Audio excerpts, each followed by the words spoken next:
This South Shore's Morning News with Rob and Beth continues. Time now to check in with Dr. John Hayes, living and practicing by design. For a better experience at the doctor's office, try Dr. John Hayes' new, highly personalized and affordable direct primary care practice. Find out more at drjohnhayesjr.com. Dr. Hayes, good morning. Good morning, Rob. Good morning, Beth. How are you? I'm doing great, guys. Good to be back. Good to have you in studio as always. And the topic this week, do omega-3 fatty acids help reduce pain, doctor? Yes, so this is a really important topic, and I think we probably touched upon some of this last year, but it's something really, really worth revisiting because omega-3 fatty acids, omega-3 supplements are one place that I see and a lot of physicians see patients have difficulty with because they don't know how much to take, they don't know which one to take. A lot of people complain they have stomach upset when they take some of them, so I thought we could handle some of that stuff and, try to give people the best advice possible.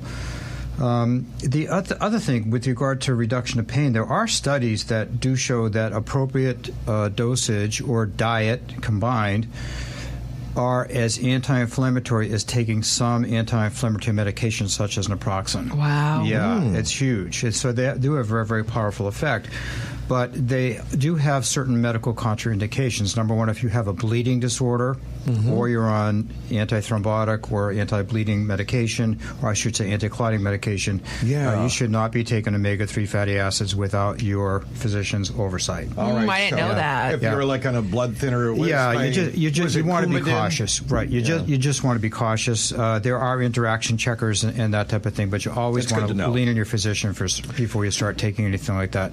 The other thing is that a lot of the omega-3 supplements in capsules, it's not so much the omega-3 that causes the stomach upset, it's the capsule. Because the capsules are, they say you're not going to get an upset stomach, you're not going to get this, you're not going to get that.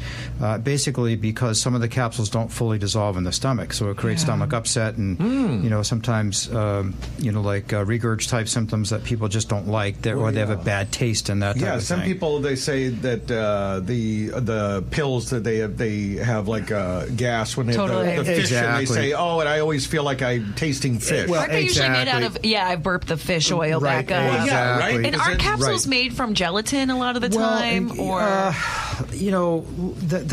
the issue. So all the capsules are not the same. Right. Okay. And a lot of the commercially processed ones are not the same, and a lot of them are not ultra-purified, which is why they have, a fishy taste and sometimes a fishy odor, and they can be very, very unpleasant. And plus, oftentimes to get an effective dose, you have to take more than it says on the bottle. But again, everybody's different, and so one of the things that we do in our practice when we give omega-3 fatty acids, first of all, determine their safety, and then number two, we titrate them. Okay. And we start at a very, very low dose and increase from there. A couple of things to note is that, back in the day, and still now, people say, to get your omega-3s, you have to have fatty fish. It turns out you don't. Walnuts have a significant amount of omega-3 fatty acids. Sesame seeds, edamame, and other plant-based foods do have, anti-inflammatory properties, so there are omega-3 fatty acids present. Wow. So, how much of a serving of walnuts would you need to eat? Well, this is the thing. You're too much, you're going to be in the bathroom a whole lot. Right. That's the problem. But one of the alternatives to that is walnut butter.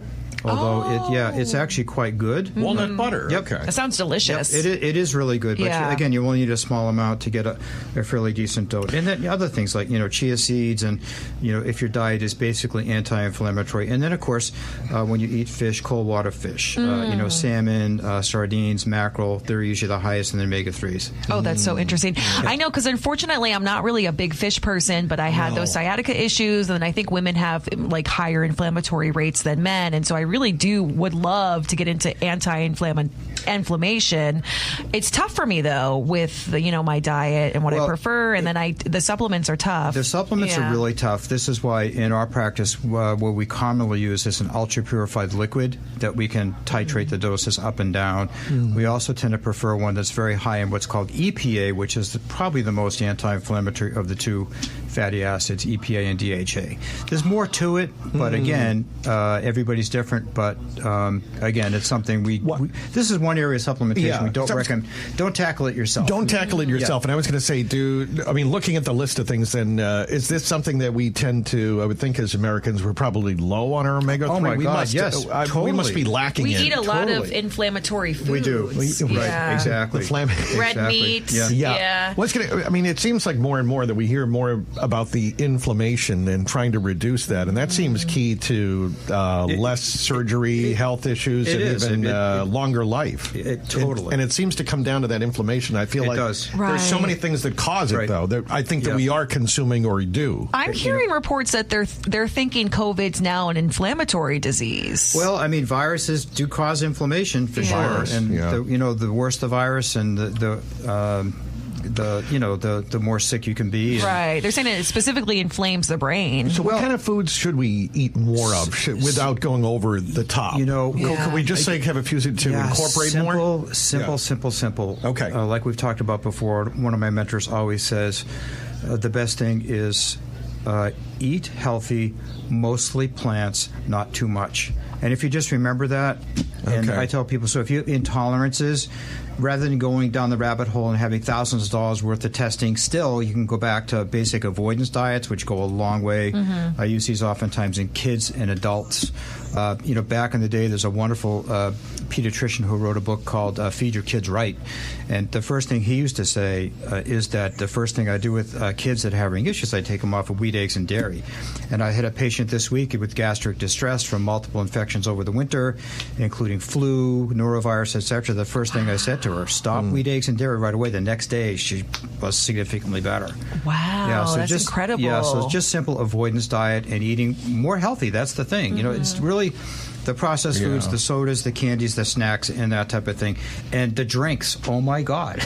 Yeah. What you can buy in a can or a bottle now. Oh. Well, that too. I know. But still. I was going to say, that's why I never really liked, as you know, beer and lots of it, because it seems to make me itchy and my skin red. Well, it can. Yeah, probably it's food liquid intolerance, bread. Food intolerances, probably that type not of a good thing. Yeah, that's why I got to stick with Manhattans, I guess. Right. Well, straight liquor. Yes. Whatever works. I'm kidding.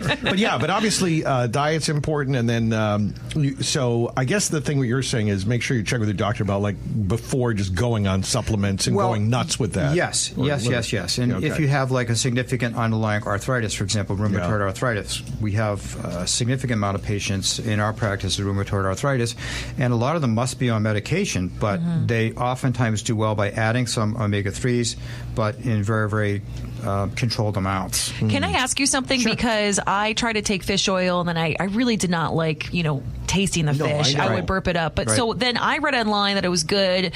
An alternative could have been to take a flaxseed oil supplement. Well, yeah. Some of those supplements may be tolerated better because they don't have the fishy odor. Again, it depends on how much EPA they have in them, which is that has the most anti-inflammatory activity. The other thing to realize So the other thing to realize with these supplements is that the ultra purified liquids, they can get pretty expensive, but oftentimes they're well worth it. Yeah, my friends are really into the Mary Ruth's line. Have you heard of Mary Ruth? I have. I haven't used it. I'm not personally familiar with it, but ultra purified because there can be contaminants from fish oil and all types of supplements. Oh wow! So basically, ultra purified is likely better, and there are medication versions of. And the other thing, what about because you used to see this a lot? I feel like maybe I was growing up and they already started adding it, and my mom would buy a butter. It says now with omega-3. You got to be careful about those things, or do they just stick it in there saying, now with omega-3? I mean, you just do because some of them are just additives to something that's not even good butters or margarines that are full of seed oils and that type of stuff too. So you have to be careful. Okay, read all the labels. I would love to do a segment on seed oils because I feel like everybody since 2021, everybody's been talking about seed oils, and there's so much discourse on it. They're like, it's fine. No, it's not fine. And I just don't know the truth about it. Oh, yeah. Well, and also, I don't pay attention. I'm like, I just need an oil. Yeah, let's do it. Let's do that next week. Okay, cool. That'd be cool. All right, that'd be good. Yeah. Is olive oil a seed oil? No, olive oil. Specifically seeds. Yeah, well, so the safest fats for humans are olive oil is probably number one. Olive oil's the best. Yeah, coconut oil is kind of neutral. Avocado is very, very good for you. Oh, and okay. Coconut oil's neutral? Wow. Yeah, coconut oil is kind of neutral. Yeah.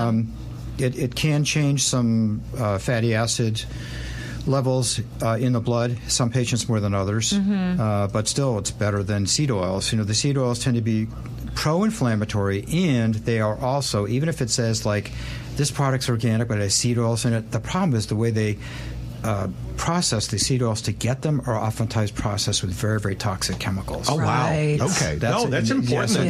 That's something that's not disclosed. We should definitely touch on that because it sounds like it might be something you want to avoid. Yeah, and again, you know what? It's all balance. If you're going out occasionally, you're having something occasionally, don't worry about it. Worry about what you do most of the time. Yeah. That's Totally. so key, without driving yourself crazy. Dr. John Hayes, read his blog on omega-3 fatty acids. He's got all the information up on his blog, drjohnhayesjr.com, drjohnhayesjr.com. His practice is in Marshfield, and you can reach out. You can text or chat by using this number, 781-659-7989, 781-659-7989. Dr. John Hayes, every week at this time on WATD. Thanks, guys. Doctor. Take care. Have a good day. Thank You too. You too.